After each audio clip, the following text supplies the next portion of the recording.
ನಮ್ಮ ಚಳ್ಳಕೆರೆ ನ್ಯೂಸ್ಗೆ ಸ್ವಾಗತ. ನಾನು ಜಯಶ್ರೀ. ಇಂದಿನ ಪ್ರಮುಖ ಸುದ್ದಿಗಳು. ಚಳ್ಳಕೆರೆ ನಗರದ ಸರ್ಕಾರಿ ಇಂಜಿನಿಯರಿಂಗ್ ಕಾಲೇಜು ಸಭಾಂಗಣದಲ್ಲಿ ನಡೆದ ಕಾಲೇಜ್ ಫೆಸ್ಟ್ ಕಾರ್ಯಕ್ರಮವನ್ನು ಉದ್ಘಾಟಿಸಿದ ಶಾಸಕ ಟಿ ರಘುಮೂರ್ತಿ. ಸ್ವಾಮಿ ಪುರುಷೋತ್ತಮಾನಂದಜಿ ಅವರ ವ್ಯಕ್ತಿತ್ವ ಮಹತ್ವದ್ದು ಎಂದ ಪೂಜ್ಯ ಮಾತಾಜಿ ತ್ಯಾಗಮಯಿ. ರಸ್ತೆ ಅಪಘಾತವನ್ನ ತಡೆಗಟ್ಟುವ ನಿಟ್ಟಿನಲ್ಲಿ ಸಂಜೀವಿನಿ ಸದಸ್ಯರು ಯಶಸ್ವಿ. ರಾಜ್ಯದಲ್ಲಿ ಯಾವುದೇ ಅಭಿವೃದ್ಧಿ ಕಾರ್ಯ ನಡೆಯುತ್ತಿಲ್ಲ ಎಂದ ಮಾಜಿ ಶಾಸಕ ಎಸ್ ತಿಪ್ಪೇಸ್ವಾಮಿ. ಮನಸ್ಸಿಗೆ ಶಾಂತಿ ಸಿಗಬೇಕಾದರೆ ಅದು ಯೋಗದಿಂದ ಮಾತ್ರ ಎಂದ ಸರ್ಕಾರಿ ಉರ್ದು ಶಾಲೆಯ ಮುಖ್ಯ ಶಿಕ್ಷಕ ಸೈಯದ್ ವಾಹಿದ್ ಬಾಷಾ.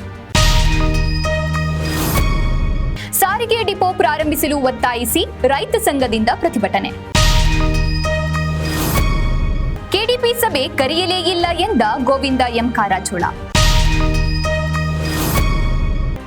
ತಂದೆ ತಾಯಿ ವಯೋವೃದ್ಧರಾದಾಗ ತಾರುಣ್ಯದ ಮಕ್ಕಳು ವೈರಿಗಳಂತೆ ಕಾಣುತ್ತಾರೆ ಎಂದ ಸಾಣೇಹಳ್ಳಿ ಶ್ರೀಗಳು.